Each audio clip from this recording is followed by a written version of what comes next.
Hello friends, ഇന്നത്തെ എപ്പിസോഡിൽ hospital superintendent ശാലിനിയുടെ ആവശ്യം നിരസിച്ചതോടെ ശാലിനി അദ്ദേഹത്തോട് നന്ദി പറഞ്ഞിട്ട് ഇവരെ എന്തായാലും സംരക്ഷിക്കേണ്ട ചുമതല എന്റേതാണല്ലോ, അതുകൊണ്ട് ഞാൻ തന്നെ സംരക്ഷിച്ചോളാം എന്ന് പറഞ്ഞ് ശാലിനി വേഗം തന്നെ അവിടെ നിന്ന് പുറപ്പെടുന്നു.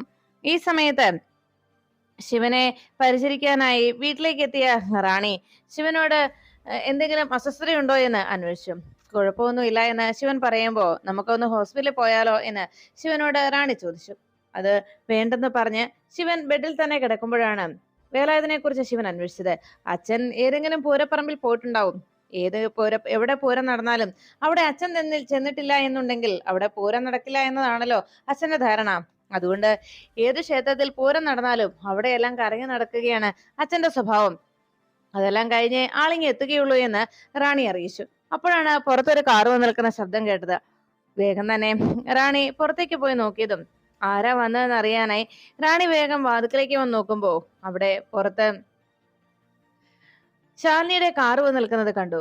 ഇതെന്താ ഇപ്പോ ഈ കാറ് എന്നുള്ള രീതിയിൽ സംശയത്തോടെ നോക്കിയപ്പോഴാണ് ശാലിനിയുടെ ഡ്രൈവറായ രാമേട്ടനും ഒപ്പം സജീവ് ഡോക്ടറും കൂടി എത്തിയത്. അവര് രണ്ടുപേരും കൂടി അകത്തേക്ക് കയറി വന്നതിന് ശേഷം റാണിയോട് പറഞ്ഞു, ഇദ്ദേഹം ഡോക്ടറാണ്, ഡോക്ടർ സജീവൻ ശിവനെ നോക്കാനായിട്ട് വന്നതാ എന്ന് പറഞ്ഞ് വേഗം ഡോക്ടറുമായിട്ട് ശിവന്റെ അരികിലേക്ക് ചെന്നു. ശിവൻ കിടക്കുന്നിടത്തേക്ക് എത്തിയതും ഡോക്ടറെ കണ്ടതോടെ ശിവൻ വേഗം എഴുന്നേക്കാൻ തുടങ്ങിയപ്പോ വേണ്ട, അവിടെ തന്നെ കിടന്നോളൂ എന്ന് പറഞ്ഞ് അദ്ദേഹം ശിവനെ ഒന്ന് പരിശോധിച്ചു. അതെ, സാധാരണ പോലീസുകാര് ഇതുപോലെ ഓരോരുത്തരോടും പക തീർക്കാനായിട്ട് അവർ ഇതുപോലെ കള്ളക്കേസിൽ കൊടുക്കുന്നത് ഇത് സ്ഥിരമായിട്ടുള്ള ഇടപാടാണ്. അതിനുശേഷം അവരെ ശരിക്കും പെരുമാറുകയും ചെയ്യും. പുറമെ വലിയ ചതവുകളൊന്നും ഇല്ലെങ്കിലും ആന്തരാവയവങ്ങൾക്കാണ് അവർ ക്ഷതമേൽപ്പിക്കാറുള്ളത്. അതാണ് സാധാരണ സംഭവിക്കുന്നത്. ഇവിടെ എന്താ സംഭവിച്ചെന്നറിയില്ല. എന്തായാലും ഞാനൊന്ന് പരിശോധിക്കാം എന്ന് പറഞ്ഞ് ശിവനെ ഒന്ന് പരിശോധിച്ചു. അപ്പോഴേക്കും ഹാർട്ടിന് ഓപ്പറേഷൻ കഴിഞ്ഞിട്ടുള്ളതാണോ, ഹാർട്ടിന് എന്തെങ്കിലും ഓപ്പറേഷൻ നടത്തിയതാണോ എന്ന് ചോദിച്ചപ്പം അങ്ങനെ കാര്യമായിട്ടൊന്നുമില്ല, പക്ഷേ ഓപ്പറേഷൻ നടത്തിയിട്ടുണ്ടെന്ന് ശിവൻ സമ്മതിച്ചു. അത് കേട്ടതും സജീവൻ പറഞ്ഞു, എന്നാ എത്ര നാളായി ഇപ്പൊ ഈ ഓപ്പറേഷൻ നടന്നിട്ട് എന്ന് ചോദിച്ചപ്പോ 2-3 മാസം ആയുള്ളൂ എന്ന് ശിവൻ മറുപടി നൽകി. ഇപ്പൊ എന്തായാലും മെഡിസിൻസ് കഴിക്കുന്നുണ്ടോ എന്ന് ചോദിച്ചപ്പോ ഞാൻ പറഞ്ഞല്ലോ ഡോക്ടർ, കാര്യമായിട്ടൊന്നും ഉണ്ടായിരുന്നില്ല എന്ന് പറഞ്ഞപ്പോ എന്നാ ശരിയെന്ന് പറഞ്ഞ് ഡോക്ടർ തൽക്കാലത്തേക്ക് ചില മെഡിസിൻസ് ഞാൻ കുറിച്ചിട്ടുണ്ട്. എന്തായാലും ചില ടെസ്റ്റുകൾ നടത്തേണ്ടി വരും. ആന്തരിക അവയവങ്ങൾക്ക് എന്തെങ്കിലും കേടുപാടുകൾ അവർ ഉണ്ടാക്കിയിട്ടുണ്ടോ എന്ന് അങ്ങനെ അറിയാൻ കഴിയും. അതുകൊണ്ട് ഇനി എന്തെങ്കിലും അസ്വസ്ഥതകൾ ഉണ്ടായാൽ തീർച്ചയായിട്ടും ഈ ടെസ്റ്റുകൾ നടത്തി എന്നെ കാണാനായിട്ട് എത്തണം. ഞാൻ ഏതൊക്കെ ടെസ്റ്റാണ് നടത്തേണ്ടതെന്ന് ഞാൻ എഴുതി കൊടുത്തേക്കാം. പിന്നെ ചില മെഡിസിൻസ് ഇപ്പോൾ കഴിക്കണം, അത് ഞാൻ പ്രിസ്ക്രിപ്ഷനിൽ എഴുതിയേക്കാം എന്ന് പറഞ്ഞു. അങ്ങനെ പറഞ്ഞതിന് ശേഷം ശിവൻ അതെല്ലാം ചെയ്യാമെന്ന് സമ്മതിച്ചു.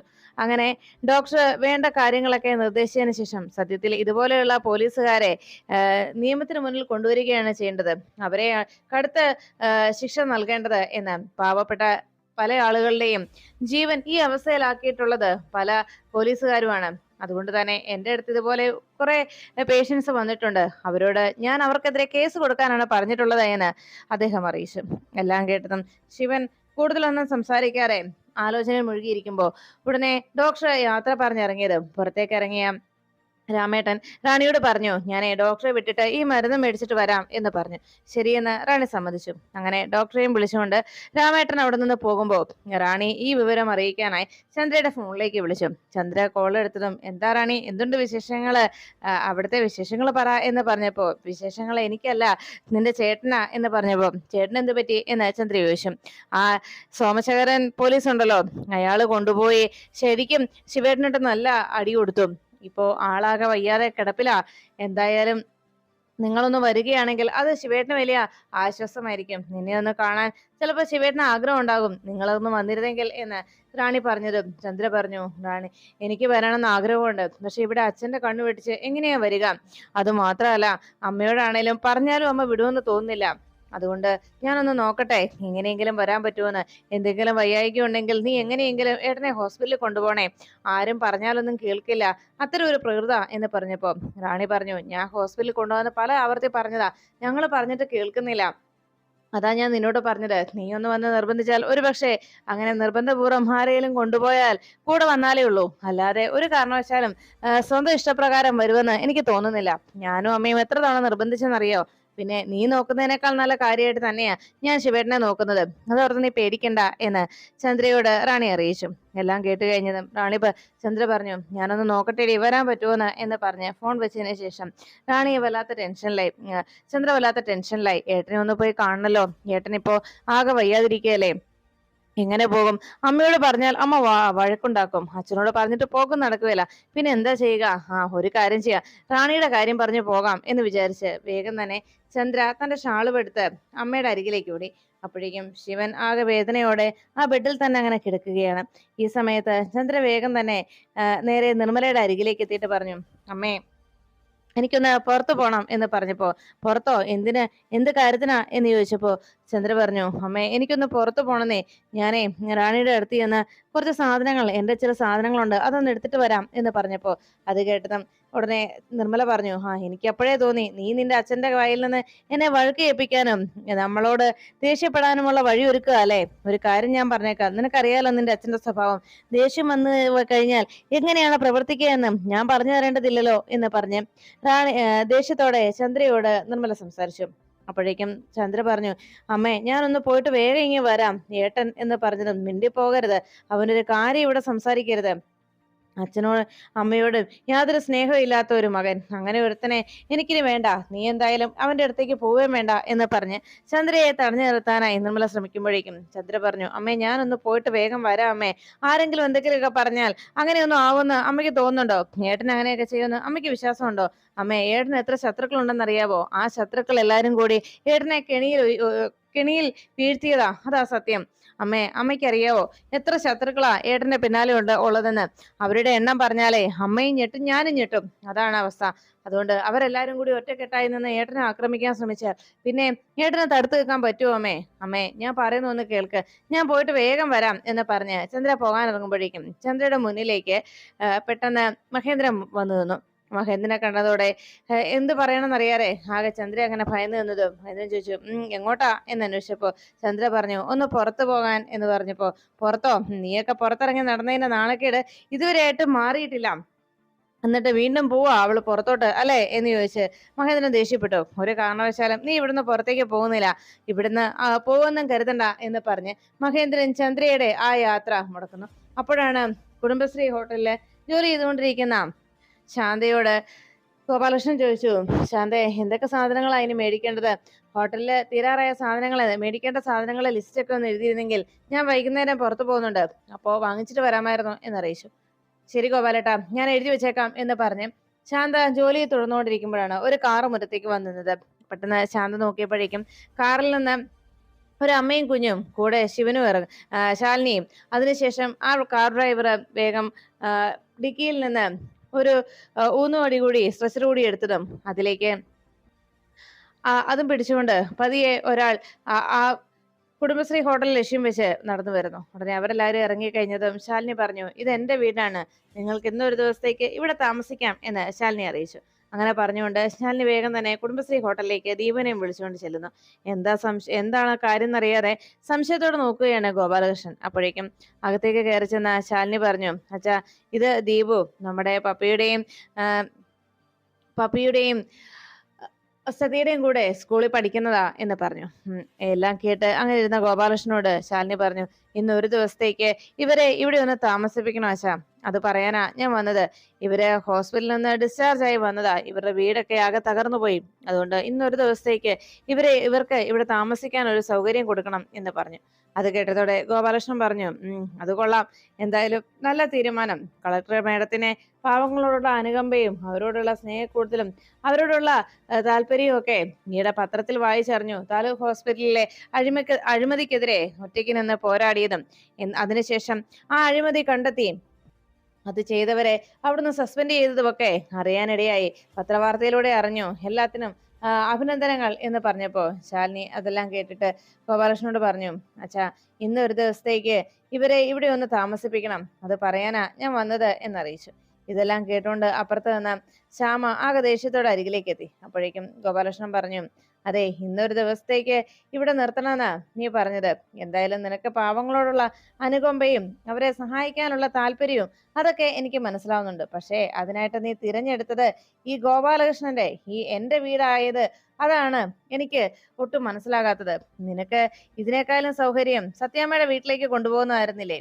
അവിടെയാകുമ്പോ മരുമകൾക്ക് സഹായമായി, മരുമകളുടെ താല്പര്യങ്ങൾക്കൊത്തു നിന്ന് സഹായിച്ച ഒരു പേരും അങ്ങനെ ഒരു പ്രശംസയും കൂടി സത്യാമ്മയ്ക്ക് കൂടി കിട്ടുമായിരുന്നല്ലോ. അതല്ലായിരുന്നോ നല്ലത് എന്നെല്ലാം ഗോപാലകൃഷ്ണൻ ചോദിച്ചു. എന്തായാലും നീ ഇങ്ങനെ ഒരു താല്പര്യം കാണിക്കുന്നതും ഇതുപോലെ പാവങ്ങളെ സഹായിക്കുന്നതും ഒക്കെ നല്ല കാര്യം തന്നെ. പക്ഷെ അതിനായി എന്റെ വീട് തെരഞ്ഞെടുത്തത് അത് വേണ്ട എന്ന് പറഞ്ഞ് ഗോപാലകൃഷ്ണൻ ശാലിനിയോട് തീർത്തു. ഇത് കേട്ടുകൊണ്ട് ശ്യാമ അരികിലേക്ക് എത്തി. കുഞ്ഞേച്ചി എന്തറിഞ്ഞിട്ടാ ഇതെല്ലാം പറയുന്നത്? ഇപ്പൊ ഇവിടെ പ്രസവം കഴിഞ്ഞ് കുഞ്ഞും തള്ളയുമായി വന്നിട്ട് അതിന്റെ ബഹളം കൂടി തീർന്നിട്ടില്ല. അതിനിടയിലാണ് പിന്നെ ഈ ഹോട്ടലിലെ കാര്യങ്ങൾ. അതിന്റെ കൂട്ടത്തിലാണ് ഇപ്പോ ഈ ഓപ്പറേഷൻ കഴിഞ്ഞ് നേരെ ചൊവ്വേ നടക്കാൻ പോലും കഴിയാത്ത ഒരാളും അയാളുടെ കുടുംബവും. ഇതൊക്കെ എങ്ങനെയാവുന്ന കുഞ്ഞേച്ചി കരുതുന്നത്? എനിക്ക് വയ്യ ഇതെല്ലാം കൂടി നോക്കാൻ.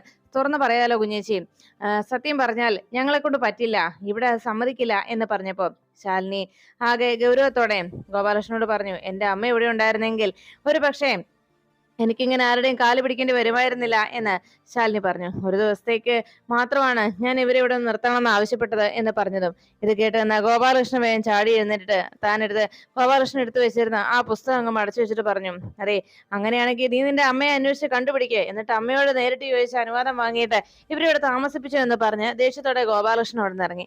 അപ്പോഴേക്കും അടുത്ത് നിന്ന ശാന്തേച്ചി പറഞ്ഞു, മോളെ, എന്റെ വീടിന്റെ അവസ്ഥ മോൾക്ക് അറിയാവുന്നല്ലേ, അല്ലായിരുന്നെങ്കിൽ ഇവരെ ഞാൻ എന്റെ വീട്ടിലേക്ക് കൊണ്ടുപോകുമായിരുന്നു എന്ന് പറഞ്ഞു. അപ്പോഴേക്കും ശ്യാമ പറഞ്ഞു, ആരൊക്കെ എന്തൊക്കെ പറഞ്ഞാലും ശരി, ഇവിടെ അത് നടപ്പിലാവില്ല കുഞ്ഞേച്ചി എന്ന് പറഞ്ഞപ്പോ ശാലിനി പറഞ്ഞു, ഇന്നൊരു ദിവസത്തേക്ക് മാത്രം ഞാൻ നിങ്ങളോട് ഇങ്ങനെ ഒരു കാര്യം ആവശ്യപ്പെടുന്നത്. ഇന്നൊരു ദിവസം മാത്രം ഇവിടെ ഈ അമ്മയും കുഞ്ഞിനെ ആണെങ്കിൽ ഏതെങ്കിലും ഒരു അഗതി മന്ദിരത്തിൽ എനിക്ക് ആക്കാമായിരുന്നു. ഞാൻ ശ്രമിച്ചാൽ അത് സാധിക്കും.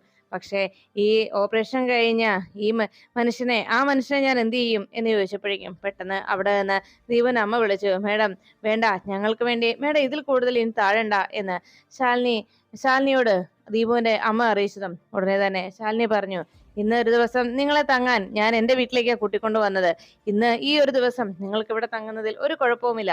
ഇവിടെ എന്ന് പറഞ്ഞാൽ ഈ ഹോട്ടലിലും അല്ലെങ്കിൽ വീട്ടിലോ ഇവിടെ എവിടെ വേണമെങ്കിലും നിങ്ങൾക്ക് താമസിക്കാം.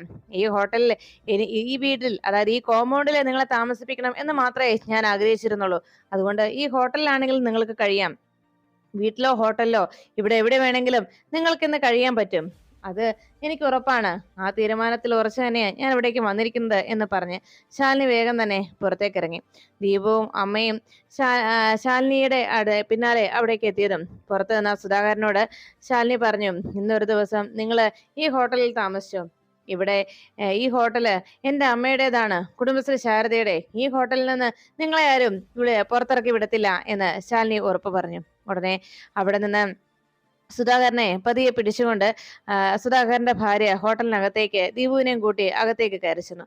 അങ്ങനെ ആ സുധാകരനെ പതിയെ ആ ടേബിളിലേക്ക് ഇരുത്തിയതും അപ്പുറത്ത് നിന്ന് ശാരികയുടെ കുഞ്ഞ് കരയുന്ന ശബ്ദം കേട്ടു. ഇത് കേട്ടതും ശാലിനി ചോദിച്ചു, എന്തു പറ്റി ശാരികയെ, എന്തു പറ്റി ശ്യാമേ, കുഞ്ഞിങ്ങനെ വല്ലാതെ കരയുന്നത് എന്ന് ചോദിച്ചു. ഇന്നൊരു ദിവസം ഇന്നിവർ ഇവിടെയാ കഴിയുന്നത്, ഇവിടെ നിന്ന് ഇവരെ ആരും ഇറക്കി വിടാൻ നോക്കണ്ട എന്ന് ശാലിനി അറിയിച്ചു. അപ്പോഴേക്കും കുഞ്ഞ് കരയുന്ന കേട്ടപ്പോ കാര്യം എന്താണെന്ന് ശാലിനി ചോദിച്ചതും, അതിങ്ങനെയാ, ഏത് നേരവും വെറുതെ ഇങ്ങനെ കിടന്ന് കാരിക്കോളോ, അതിന് കരച്ചിൽ നിർത്താനൊന്നും പറ്റത്തില്ലല്ലോ, ഏത് സമയം ഇതിങ്ങനെ കിടന്ന് കാറുകയുള്ളൂ എന്ന് പറഞ്ഞ് ശാലിനിയോട് ദേഷ്യപ്പെടുകയാണ് ശ്യാമ. അത് കണ്ടതും പെട്ടെന്ന് അടുത്ത് നിന്ന് ശ്യാമ, കുഞ്ഞിനെ ഒന്ന് എടുത്ത് ആ കുഞ്ഞിന്റെ കരച്ചിലൊന്ന് മാറ്റാൻ നോക്കിക്കൂടായിരുന്നു നിനക്ക് എന്ന് ശാലിനി ചോദിച്ചപ്പോഴേക്കും അടുത്ത് നിന്ന് ദീപുവിന്റെ അമ്മ വിളിച്ചു, മേഡം ഞാനൊന്ന് പോയി കുഞ്ഞിനെ എടുത്തു നോക്കട്ടെ, ഞാനിതുപോലെ പ്രസവ ശുശ്രൂഷയ്ക്കും കുഞ്ഞിനെ നോക്കാനും ഒക്കെ പോകുന്നതാ, അതുകൊണ്ട് ഞാനൊന്ന് എടുത്തു നോക്കട്ടെ മേഡം എന്ന് ചോദിച്ചപ്പം അതിനെന്താ, ചെന്നോളൂ എന്ന് ശാലിനി സമ്മതിച്ചു. ഉടനെ ആ സ്ത്രീ ഇറങ്ങിപ്പോയതും ഉടനെ ശ്യാമ പറഞ്ഞു, പിന്നെ പ്രസവിച്ച അമ്മ ശ്രമിച്ചിട്ട് നടക്കുന്നില്ല, പിന്നെയാ പുറത്തുനിന്ന് വേറൊരാള്, അതെ, തള്ളയും പിള്ളയൊക്കെ ആയിട്ട് ശുശ്രൂഷയും മറ്റുമൊക്കെയായി ഇവിടെ നിന്ന് മടുത്തു എല്ലാവരും. അപ്പോഴാണ് പുതിയ ഓരോ വയ്യവേലി എന്ന് പറഞ്ഞ് ശ്യാമ ദേഷ്യത്തിലങ്ങ് നിൽക്കുമ്പോഴേക്കും ശാലിനി ശ്യാമേ എന്ന് ഉറക്കെ വിളിച്ചു. അപ്പോഴാണ് കുഞ്ഞിനെ എടുത്ത് തോളിലെടുത്തുകൊണ്ട് ദീപുവിന്റെ അമ്മ അവിടേക്ക് ഇറങ്ങി വരുന്ന കാഴ്ച കണ്ടത്. ശാലിനി വേഗം അരികിലേക്ക് ചെന്നതും ദീപുവിന്റെ അമ്മ ആ കുഞ്ഞിനെ ശാലിനിയുടെ കയ്യിലേക്ക് കൊടുത്തിട്ട് പറഞ്ഞു, മേഡം, കുഞ്ഞു കുട്ടിയല്ലേ, കുഞ്ഞുങ്ങൾക്ക് ഈ ഇടയ്ക്ക് ഭക്ഷണം കഴിച്ചു കഴിയുമ്പോഴേക്കും ഗ്യാസ് കിട്ടും. അതാണ് കുഞ്ഞുങ്ങൾ കിടന്ന് കരയുന്നത്. അത് മാറാനായിട്ട് ഒരു മരുന്നുണ്ട്, ഒരു നാട്ടുമരുന്ന്. അത് നമ്മളൊക്കെ വയമ്പെന്ന് പറയും. ആ വയമ്പ് ഇവിടെ ഭാഗ്യത്തിന് ഞാൻ അടുക്കളയിൽ നോക്കിയപ്പോ കണ്ടു. അതവിടെ ഇരിപ്പുണ്ടായിരുന്നു. അതെടുത്ത് ശാല അരച്ച് ഞാൻ നാവിൽ വെച്ചു. അതോടെ കൊച്ചിന്റെ ബഹളവും മാറി എന്ന് പറഞ്ഞപ്പോ അത് കേട്ടതോടെ ശാലിനി പറഞ്ഞു, അതൊക്കെ ശാരികേച്ചി പ്രസവിക്കാറായപ്പോഴേക്കും അമ്മ അതെല്ലാം കരുതി ഭദ്രായി വെച്ചിട്ടുണ്ടായിരുന്നു. അതാണ് ഇവിടെയുള്ള എല്ലാവർക്കും അതിന്റെ പേരിൽ ഇനി അങ്ങനെ ഒരു പ്രശ്നം ഉണ്ടാകരുതെന്ന് അമ്മ നേരത്തെ കരുതിയിരുന്നു. അതാ അമ്മ വേണ്ടതെല്ലാം അതുപോലെ ചെയ്തിട്ടുണ്ട്. അത്രത്തോളം ബുദ്ധിമുട്ട് മറ്റുള്ളവർക്ക് കുറയുമല്ലോ എന്ന് പറഞ്ഞ് കുഞ്ഞിനെയും കയ്യിലെടുത്ത് അങ്ങനെ ചേർത്ത് പിടിക്കുമ്പോഴേക്കും ശ്യാമ പറഞ്ഞു, അതെ, കുഞ്ഞും പിള്ളയൊക്കെ ആയിട്ട് ഇവിടെ ശുശ്രൂഷയും മറ്റു കാര്യങ്ങളുമായിട്ട് ഒരു രക്ഷയും ഇല്ല. പ്രസവ ശുശ്രൂഷയും മറ്റു കാര്യങ്ങളും. നാളെ രാവിലെ ഇനി ഈ കട തുറക്കാൻ പറ്റുമോ എന്തോ. അല്ല, ഈ കട തുറന്ന് അതുകൊണ്ട് കിട്ടുന്ന വരുമാനത്തിലാണേ ഈ കുടുംബം അങ്ങ് രക്ഷപ്പെട്ടു പോകുന്നതേ.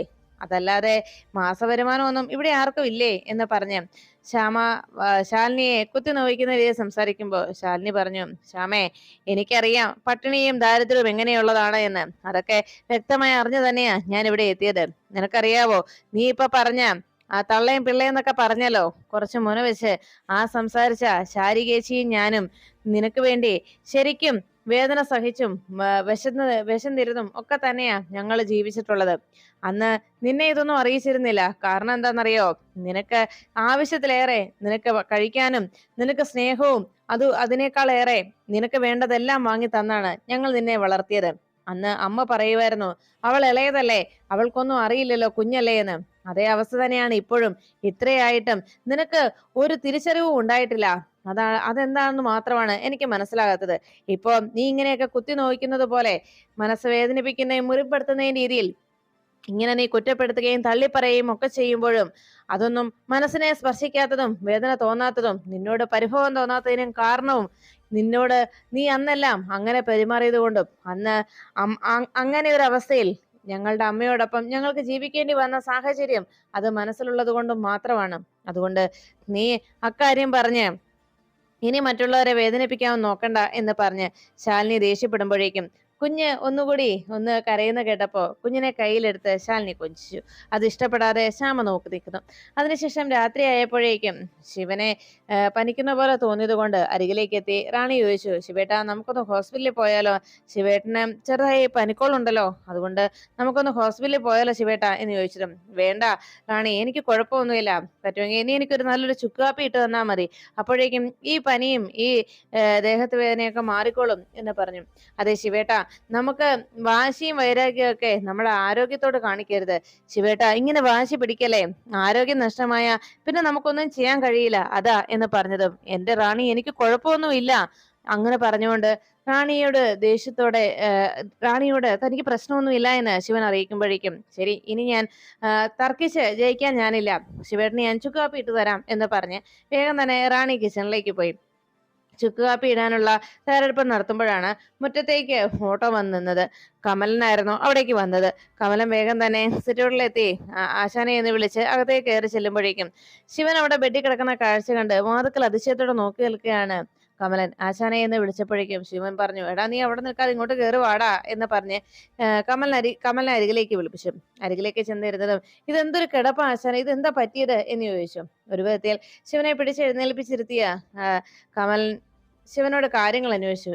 എനിക്ക് കുഴപ്പമൊന്നുമില്ല. അല്ല, നീ ഇപ്പൊ എങ്ങനെ ഇവിടെ എത്തിയത് എന്ന് കമലിനോട് ശിവൻ അന്വേഷിച്ചതും കമലൻ പറഞ്ഞു, അതെ, എന്നോട് ചന്ദ്ര വിളിച്ചു പറഞ്ഞിരുന്നു ഇവിടുന്ന് ഒരാളെ ഹോസ്പിറ്റലിലേക്ക് കൊണ്ടുപോകാൻ ആര് ശ്രമിച്ചിട്ട് നടക്കുന്നില്ല എന്നും. ആശാൻ എണീറ്റേ, നമുക്ക് ഹോസ്പിറ്റലിൽ പോകാം എന്ന് പറഞ്ഞ് വേഗം കമലം ബഹളം വെച്ചപ്പോഴേക്കും, എടാ, എനിക്ക് കുഴപ്പമൊന്നുമില്ല, അവക്ക് വട്ടാ എന്ന് പറഞ്ഞ് ശിവൻ ദേഷ്യപ്പെട്ട് അങ്ങനെ നിൽക്കുമ്പോഴാണ് റാണി ശിവനും കമലിനുള്ള ചുക്കുകാപ്പിയുമായിട്ട് എത്തിയത്. ഉടനെ ശിവന് ചുക്കുകാപ്പി കൊടുത്തതും കമലൻ ചോദിച്ചു, അയ്യോ, അപ്പൊ എനിക്കില്ലേ എന്ന് ചോദിച്ചതും, ദാ, ഇത് കമലിനുള്ളതാ, വണ്ടി വരുന്ന ശബ്ദം ഞാൻ കേട്ടു എന്ന് പറഞ്ഞു. എന്തായാലും കൊള്ളാം, ചുക്കുകാപ്പി നല്ല ബെസ്റ്റാ, പനിയുള്ളവർക്കും പനിക്കോളുള്ളവർക്കും എന്ന് പറഞ്ഞപ്പോ കമലിന്റെ ആ സംസാരം കേട്ട് ഞെട്ടലോടെ നോക്കി നിൽക്കുകയാണ് റാണി. അതിനുശേഷം കമലിനെ എത്ര നിർബന്ധിച്ചും ഹോസ്പിറ്റലിൽ പോകാൻ കൂട്ടാക്കാതെ തനിക്ക് കുഴപ്പമൊന്നുമില്ല എന്ന് പറഞ്ഞ് ശിവൻ കമലിനെ പറഞ്ഞയച്ചു. കമലൻ പോയി കഴിയുന്നു രാത്രിയാകുമ്പോഴേക്കും ശിവന് വല്ലാത്ത അസ്വസ്ഥതകൾ അനുഭവപ്പെട്ടു. ശിവന്റെ പനി, ദേഹത്തുണ്ടായ ചതവുകളും ഒക്കെ വല്ലാതെ കലശലായി. അങ്ങനെ പെട്ടെന്ന് പനിക്കാനായിട്ട് തുടങ്ങി. തീരെ വയ്യാത്ത അവസ്ഥയിലേക്ക് ശിവൻ പോകുമ്പോഴേക്കും ശിവന്റെ വിവരം അറിയാനായി എത്തിയ റാണി ശിവൻ വല്ലാതെ പനിച്ചു വിറയ്ക്കുന്ന കാഴ്ചയാണ് കണ്ടത്. ഉടനെ തന്നെ ഇനി ഹോസ്പിറ്റലിൽ കൊണ്ടുപോയേ പറ്റൂ എന്ന് മനസ്സിലാക്കിയ റാണി എന്ത് ചെയ്യുന്നറിയാതെ ആകെ ടെൻഷനോടെ വേഗം ശാലിനി ചേച്ചിയെ വിളിച്ച് വിവരം പറയാമെന്ന് തീരുമാനിച്ചു. ഉടനെ തന്നെ ശാലിനിയുടെ ഫോണിലേക്ക് റാണി വിളിച്ചു. ശിവേട്ടന് തീരെ വയ്യെന്നും പനി വല്ലാതെ കൂടിയിട്ടുണ്ടെന്നും ഈ രാത്രിയിൽ ഞാൻ ഒറ്റയ്ക്ക് എന്ത് ചെയ്യും എന്നെല്ലാം റാണി പറഞ്ഞതും ഉടനെ തന്നെ താൻ അവിടെ എത്താമെന്നും നമുക്ക് ഹോസ്പിറ്റലിൽ ശിവനെ കൊണ്ടുപോകാമെന്നും റാണിയോട് ശാലിനി അറിയിച്ചു. ശാലിനി പറഞ്ഞു, ഇപ്പോ ഈ ഒരു അവസ്ഥയിൽ ശിവൻ തനിച്ചെന്തായാലും ഹോസ്പിറ്റലിലേക്ക് പോകില്ല, നമ്മളാരും കൂടെയില്ലെങ്കിൽ, അതുകൊണ്ട് ഞാൻ തന്നെ വരാമെന്ന് പറഞ്ഞ് വേഗം തന്നെ രാമേട്ടനെയും വിളിച്ച് ശാലിനി അവിടെ നിന്ന് പുറപ്പെടുന്നു. അങ്ങനെ ശിവന്റെ അരികിലേക്ക് എത്തിയതും ശിവൻ അപ്പോഴും പനിച്ചു വിറച്ച് കിടക്കുന്ന കാഴ്ച കണ്ട് അരികിലേക്ക് എത്തിയ ശാലിനി വേഗം തന്നെ റാണിയോട് കുടിക്കാൻ കുറച്ച് വെള്ളം എടുക്കാനായിട്ട് അറിയിച്ചു. അങ്ങനെ വെള്ളം എടുത്തതും ആ സമയത്ത് റാണി വേഗം തന്നെ വെള്ളം എടുത്തുകൊണ്ട് വന്ന ആ സമയം ശാലിനി അത് ശിവന് കുടിക്കാനായി കൊടുത്തതും ശിവൻ ഒരു വിധത്തിൽ എഴുന്നേറ്റിരുന്ന് വെള്ളം കുടിക്കുന്നതിനിടയിൽ ദേഹമാകെ തളർന്ന് ശിവൻ ബോധം കെട്ട് ശാലിനിയുടെ മടിയിലേക്ക് വീഴുന്നു. അയ്യോ ശിവ, ഒന്ന് പിടിക്കറാണി എന്ന് പറഞ്ഞ് ശാലിനി ശിവനെ പിടിക്കുമ്പോഴേക്കും ശിവന്റെ നെഞ്ചത്ത് ശാലിനിയുടെ കൈ പതിച്ചു. അപ്പോഴാണ് ശാലിനിയുടെ പെട്ടെന്ന് വിഷ്ണുവിന്റെ ആ ഹൃദയം ശിവന്റെ നെഞ്ചിനുള്ളിൽ ഇരിക്കുന്നത് കൊണ്ട് തന്നെ ശിവന്റെ ആ ഹൃദയത്തിലേക്ക് കൈവിരലുകൾ ചെന്ന് സ്പർശിച്ചപ്പോൾ ശാലിനിക്ക് പെട്ടെന്ന് എന്തോ ഒരു തനിക്ക് പരിചയമുള്ളതുപോലെ വല്ലാത്തൊരു സ്പാർക്ക് ശാലിനിയിലേക്ക് ഉണ്ടായി. എന്താ കാര്യം എന്നറിയാതെ ഞെട്ടലോടെ ശാലിനി നോക്കുമ്പോൾ ഒരിക്കൽ കൂടി ശിവന്റെ നെഞ്ചിലേക്ക് ശാലിനി അറിയാതെ കൈവച്ച് നോക്കുന്നു.